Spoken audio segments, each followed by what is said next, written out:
Hello again. In order not to annoy the audience with 3-hour episodes, I splitted this topic in 2 parts. In the first one, we talked about why do people help or not, how do the others influence our behavior, bystander effect, diffusion of responsibility, pluralistic ignorance, the basic terms we should know now. In the following minutes, however, we're gonna discuss briefly 2 new things: the typical characteristics of helpers and victims that affect the fact of giving or receiving help, and the situational factors that affect our helping behavior. Without further delay, let's go with the first question.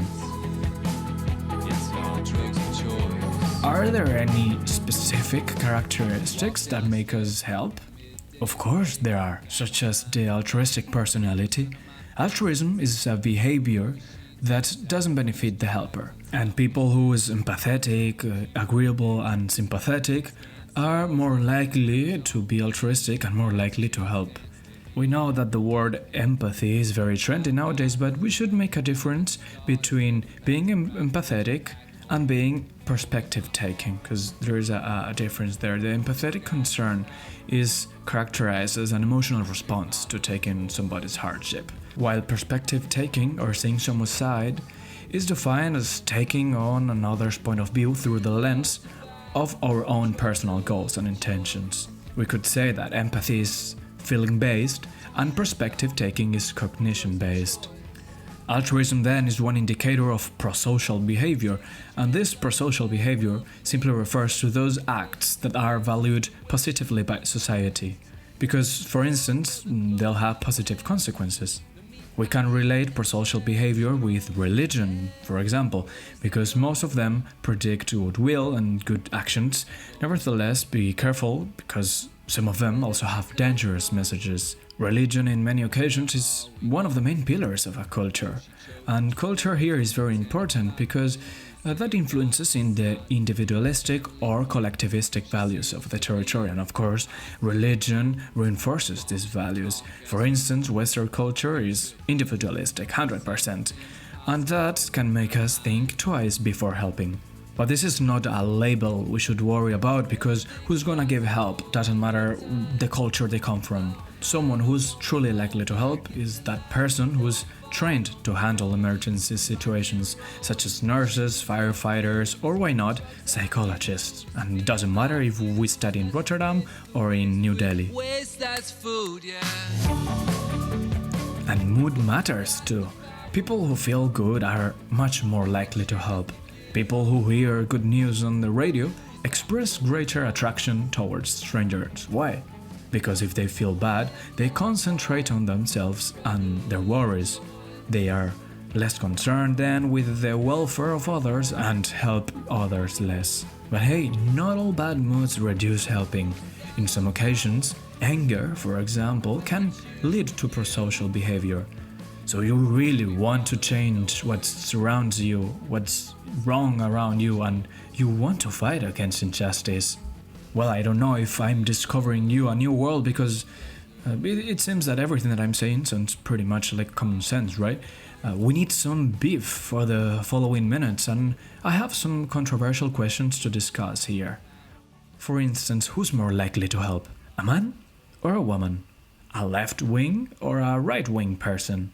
The gender behavior in this context, in my opinion, is fascinating. It has so many plot twists, and let me explain why. In general, women have more prosocial jobs, right? Such as nursing, teaching, medical assistants, and we sometimes think that they are more caring than men. Also, research shows that women score higher than men in agreeableness, empathy, and communion. Alert number 1. Personality is often measured with surveys and by asking people about their own traits. That means that the real result is not that women are more likely to help. It means that women think about themselves as being more helpful and more prosocial compared with how men think of themselves. To prove that, Eagley and Crowley made a meta-analysis in 1986 and said that in the 62% of the studies that they analyzed, men were more likely to help than women. Alert number 2. It's true that men are more likely to help, but What does help mean? Because in these studies was shown that men and women help in different ways. Women are more likely to volunteer time, provide care, spend time giving help, whereas men are more likely to help in a potentially dangerous situation, but only if they don't have to spend much time. Plus, men are more likely to help when others will know that they have helped. Thus, men are prosocial as a way to boost their own social status, at least a bit. Women, on the other hand, volunteer their time and pay less attention about who's looking. That's the reason why more people reported seeing more men than women helping in the street. In conclusion, men help more times, it's true, and women help less times, but better each time they do. Or at least they dedicate more time when they help. Let me introduce an extra tip. This one is for free. If you're an attractive woman, you have many more chances to be helped by a man than vice versa. And if this wasn't enough, let's add more controversy to the topic. And this time will be with the help of biological facts. In stressful situations, hormonal responses, including increases in oxytocin, make women seek safety for both themselves and close others, especially their offspring.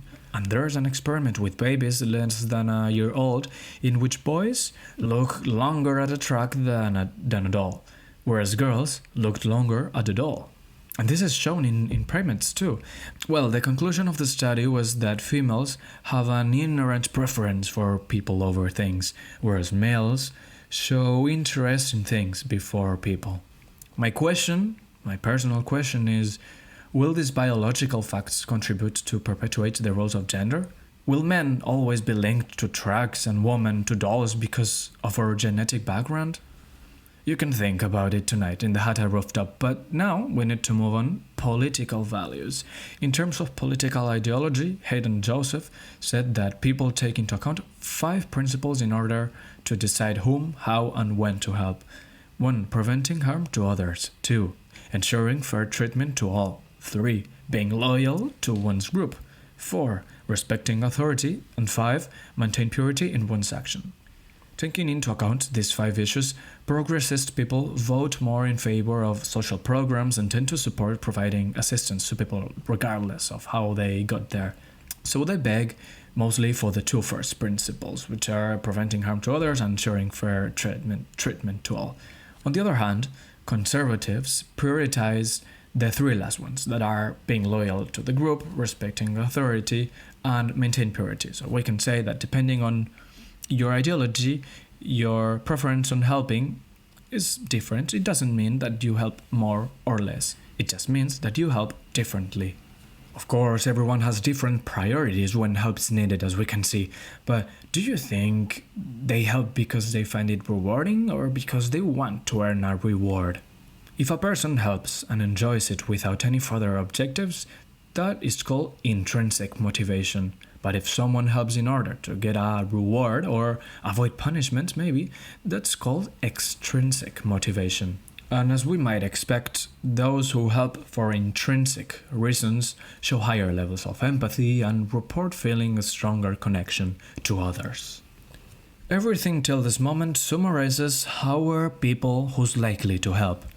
But as the Spanish philosopher Ortega y Gasset said, I am myself plus my circumstances. Yeah, I can be very kind and altruistic, but the situational factors may prevent me from helping.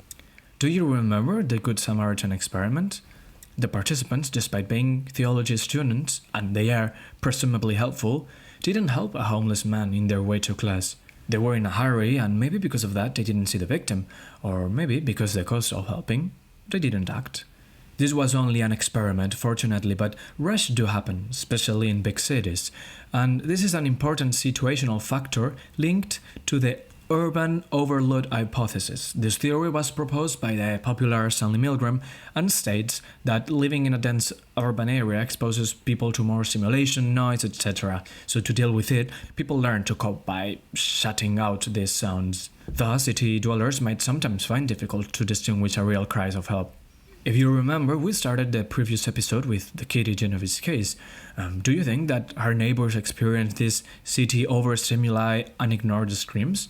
To prove this theory, Levin and his colleagues made an experiment in 24 different cities of the USA. They found that it was easier to find help in smaller communities than in bigger ones. Perhaps rural people care more because they feel less crowded. However, what matters is where you currently live, not where you were born and raised. Actually, where you live predicts better how helpful you are. Yeah, demographic variables are crucial when it comes to helping, but cultural environment matters too, and if you come from a Western culture, the findings won't make you very happy. Because as we said before, individualistic societies such as USA or Western Europe usually think twice before helping. And this could be because they rely more on the Fornam's jars world hypothesis. Do you remember it? The one that stated that you get what you deserve? So that one. And that isn't that common in collectivistic societies. Another situational factor is the image-reparation hypothesis. What's this? Well, people like to make amends for the mistake. That's not weird, right? If you hurt someone or someone's belongings, you will feel kind of bad and with low self-esteem. Okay, so this hypothesis says that you restore your self-esteem by helping another person. This guilty feeling might help anyone in need, not necessarily the person you hurt. There was an experiment which consisted in a participant who accidentally broke someone's camera. Don't worry, because the someone was a Confederate, and after the accident, the participant had the chance to help someone in need. Surprisingly or not, those who broke the camera of the Confederate were more likely to help. And there's another theory, a little bit more darker, which is the terror management theory, that states that we are more likely to help if we realize about our own death. Yeah, but what did you expect? Anyway, we're not going to finish the episode in the dark side of the force. We're gonna conclude it talking about children and prosocial behavior. We said before that a main characteristic of helpers are the altruism and empathy. And it's true, of course, but how did they learn to be like that? Education, my friends. Education is a situational factor. Research shows that prosocial behavior is acquired in childhood, and, well, childhood is a critical period for learning. And during this time, there are 3 ways in which kids can learn how to be prosocial. 1. Giving instructions. Telling children to be helpful to others, and it works, but the instructor must behave consistently. If you're a mother or a father and don't want to find your kid smoking pot in the kitchen at 2 a.m. with a bowl with milk and cereals, you should stop doing it too. 2. Using reinforcement. Rewarded children are more likely to offer help again, simple as that, but don't reward with pot. Try not to, please. 3. Exposure models. That's even more effective than reinforcement. This means that watching someone else helping another is a powerful form of learning. If you are an active listener, I'm sure you are, you would have noticed that we talked about modeling in the previous episode. Check it out, because indeed, this doesn't only work on children, adults can also be influenced by a helpful model. But we said we were gonna finish with children, and there are some experiments that show that kids who watch TV comedies that include a moral lesson were more likely to be prosocial than children who did not. And another experiment showed that, many children from different cultures played a variety of both prosocial and violent video games, and when the content was prosocial, the participants acted in more helpful ways. I think it would be a little bit dry to finish the episode like this, so I'm gonna play some children vines, okay, so you can have a rest and process all the information we've been discussing. Enjoy the day and see you in the next episode. Do you want a sister? No. What do you want? Pickles. You want pizza rolls? Yeah. Okay. On the couch there, that's a monster? That's a monster. Are you sure that's not your sister? It's not my sister. It's a monster. But I think that's kind of selfish. I'm not selfish. What is selfish? What does that mean? Do you know what that means? It means fish. It means fish? Yeah. And So- I'm not being fish. You're not being fish? I'm not. Look at all those chickens. Sam, say frog. Fuck. Say frog. Fuck. Frog. it. Fuck! So you know you can't say any bad words. Yeah. You know the words I don't like you to say. Yeah, we can say shut up. No, that's not a nice word. Yeah, we can say fucking asshole. No, don't say that word. That's a very bad word. Yeah, that's a very bad word.